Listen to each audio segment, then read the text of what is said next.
What's up guys, in this tutorial, we are going to fix error status 0xc0000006, so follow me. First, you'll go and search CMD and start and run it as administrator.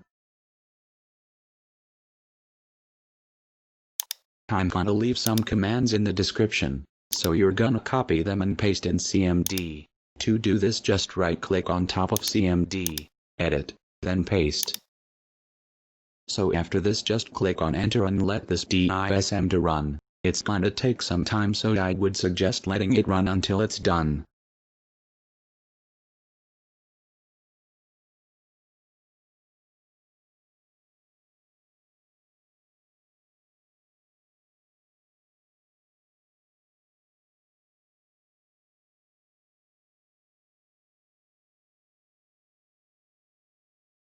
I'm just gonna cut it here and see the next command. We'll just do the same process as before.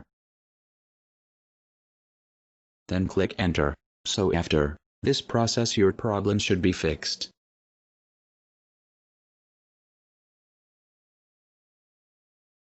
Thanks for watching this tutorial. I'll see you in my next video.